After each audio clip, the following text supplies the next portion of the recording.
Everybody good morning. मैं Rajendra Kumar Rohilan, faculty of SMP school Kairwali. हाँ तो बच्चों, हम पढ़ रहे थे क्रिया के बारे में।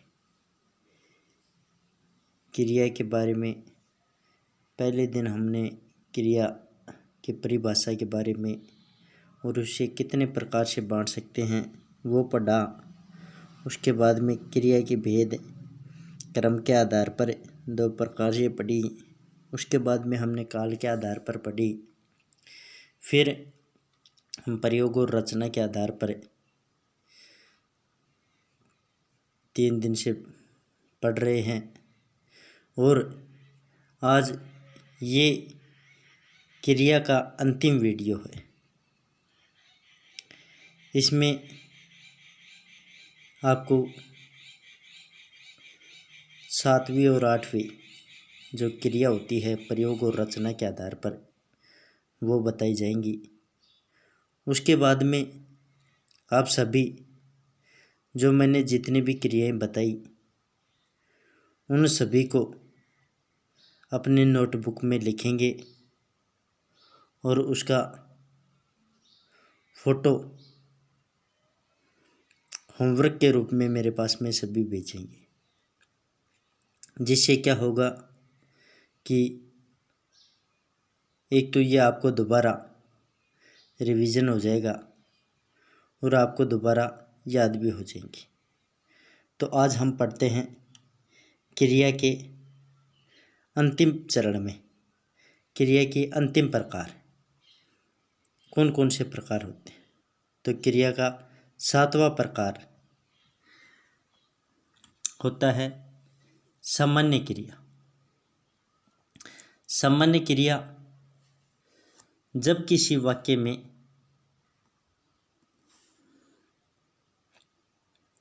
केवल एक ही क्रिया का प्रयोग किया जाता है। यानी क्या बताया गया है इसमें कि जब वाक्य में सिर्फ एक ही क्रिया का प्रयोग किया जाता है, यानी कोई भी वाक्य दिया होगा उसमें कर्ता के द्वारा सिर्फ एक ही कार्य किया जाए तो वह क्या होती है, सामान्य क्रिया होती है। जैसे बालक रोता है। बालक कर्ता के द्वारा क्या कार्य किया जा रहा है, रोता है, यानी सामान्य क्रिया। कर्ता के द्वारा सिर्फ एक ही कार्य। सीता खाना पकाती है। क्या पकाती है, खाना पकाती है। इसमें ये नहीं कि अकर्मक है या सकर्मक। जिस वाक्य में सिर्फ एक ही कार्य किया जाए कर्ता के द्वारा वो सामान्य क्रिया होती है। दूसरी लास्ट और अंतिम सहायक क्रिया। कौन सी क्रिया, सहायक क्रिया। किसी भी वाक्य में मूल क्रिया, किसी भी वाक्य में मूल क्रिया को पूर्ण रूप प्रदान करने वाली क्रिया सहायक क्रिया कहलाती है। यानी किसी भी वाक्य में जो मूल क्रिया होती है, यानी कर्ता के द्वारा जो मूल कार्य किया जा रहा है उसको अंतिम रूप, पूर्ण रूप, उसका समाप्ति रूप, उसे पूर्णता प्रदान करने वाली क्रिया क्या कहलाती है, सहायक क्रिया कहलाती है। जैसे अरविंद पढ़ता है। अरविंद कोई करता है वाक्य में, उसके द्वारा कार्य किया जा रहा है पढ़ना। लेकिन पढ़ने क्रिया को पूर्णता कौन प्रदान कर रही है जो शब्द है वह पढ़ता क्रिया को पूर्णता, उसकी अंतिम स्थिति को, उसके कार्य की निश्चितता का क्या करवाता है, हमें बोध करवाता है। यानी किसी भी वाक्य में मूल क्रिया क्या है, पढ़ता। अरविंद के द्वारा काम किया क्या जा रहा है, पढ़ता।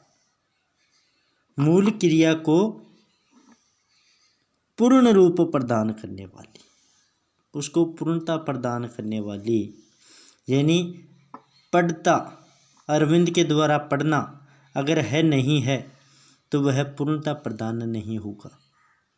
हमें पता नहीं चलेगा कि अरविंद अब पढ़ रहा है, आगे पढ़ेगा या पहले पढ़ चुका है। यानी जो है क्रिया है, यही अरविंद के कार्य को पूर्णता प्रदान करती है और पूर्णता प्रदान करने वाली क्रिया ही सहायक क्रिया कहलाती है। इसके बिना, अंतिम क्रिया के बिना वाक्य क्या है, अधूरा है। देखो जैसे दूसरा, सालू खेलने जाती थी। सालू के द्वारा काम क्या किया जाता था, खेलने। जाना का जाति, जा मूल धातु, जाती कब थी, यानी सालू आप आज नहीं, पहले खेलने जाती थी।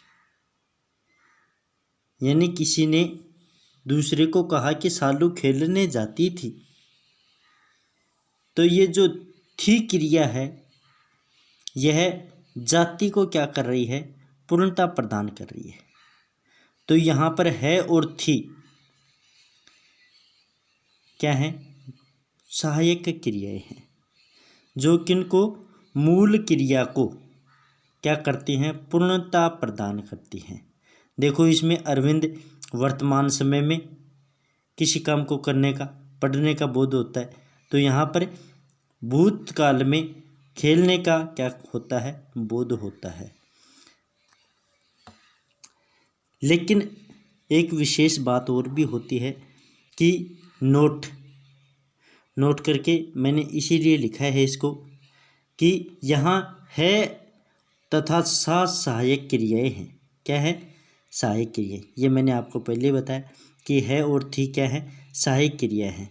यदि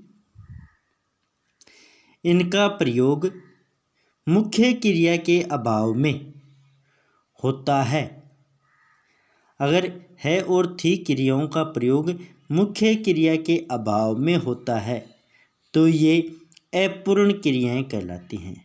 तो ये किसी काम को क्या नहीं करती, पूर्णता प्रदान नहीं कर रही हैं। तो वहाँ पर कौन सी क्रियाएं होंगी, ये अपूर्ण क्रियाएं होंगी। देखो जैसे मैं आपको बताता हूँ कि अरविंद पढ़ता है, यहाँ पर पढ़ना क्या है, उसके द्वारा मूल क्रिया है, क्या है, सहायक क्रिया।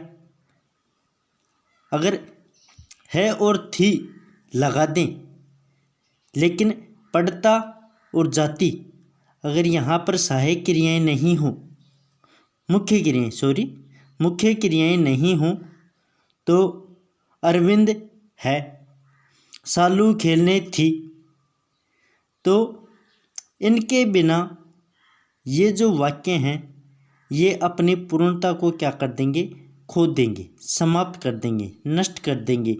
इनका कोई अर्थ नहीं निकलेगा, इनका कोई भाव नहीं होगा।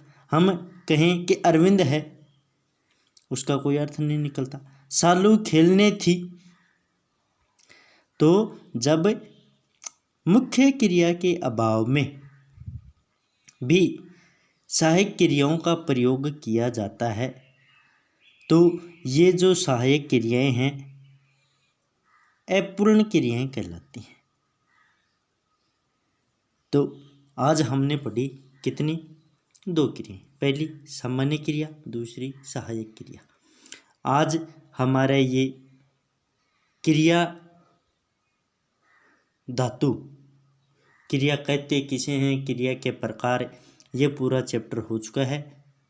अब आप इसे बार बार इसे पढ़ें जिससे आपको जो आगे उदाहरण दिए जाएं उसको स्पष्ट रूप से आपको पता चले कि इसमें किस प्रकार की क्रिया है।